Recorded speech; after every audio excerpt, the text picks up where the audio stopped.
Students, mineral nutrition में आज हम लोग नाइट्रोजन फिक्सेशन पर बात करने जा रहे हैं। और नाइट्रोजन फिक्सेशन का यहाँ पर आप पूरा का पूरा ये एक फ्लो चार्ट देख रहे हो। आपको पता है कि एटमॉस्फेयर में नियरली 78% नाइट्रोजन जैसा एलिमेंट मौजूद है।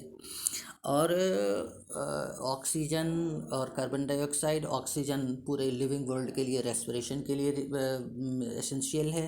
CO2 की अगर हम बात करते हैं तो CO2 एक ग्रीन हाउस गैस है, और इस गैस की वजह से अर्थ सरफेस पर जो एक आइडियल टेम्परेचर प्रिवेल कर रहा है, that ideal temperature is essential for the survival of the living organisms. ये आप जूनियर क्लासेस में पढ़ कर आए हैं। इसके अलावा यह CO2 बहुत ही कह सकते हैं हम कि यह एक ऐसी गैस है जो लाइफलाइन ऑफ द अर्थ है। इसलिए हम इसको लाइफलाइन कहते हैं कि पूरा का पूरा जो लिविंग वर्ल्ड है, इट इज़ एब्सल्यूटली डायरेक्टली और इनडायरेक्टली डिपेंडेंट अपॉन प्लांट्स। और प्लांट के लिए जो फूड मैन्युफैक्चरिंग का प्रोसेस है, जिसको हम फोटोसिंथेसिस कहते हैं, that photosynthesis essentially requires the CO2।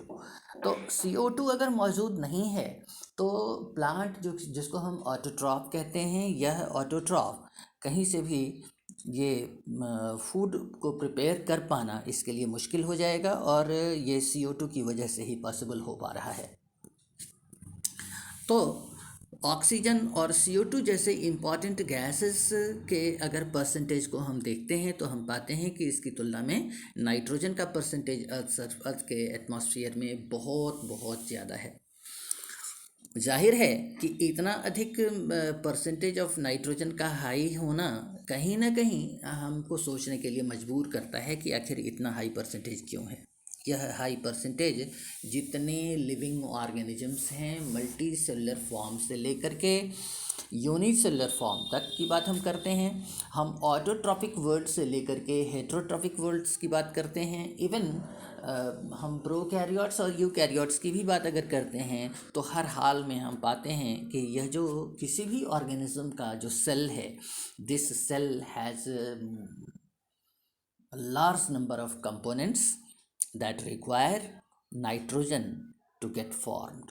Nitrogen की एसेंशियलिटी इसीलिए बहुत ज़्यादा है, और हमने आपको पीछे बताया भी था कि यह नाइट्रोजन कितनी जगहों पर ज़रूरी होता है हमारे लिए। अगर हम बात करते हैं ATP जैसे मॉलिक्यूल की, जिसको हम कि बायोलॉजिकल एनर्जी कहते हैं, यह ATP मौजूद होता है या कि इसका फॉर्मेशन होता है due to the presence of by the utilisation of nitrogen. अगर हम DNA और RNA की बात करते हैं, जिसको हम जेनेटिक मटेरियल कहते हैं, तो यह DNA और RNA जैसा जेनेटिक मटेरियल भी नाइट्रोजन के ही वजह से मौजूद है। इसका फॉर्मेशन पॉसिबल हो पाता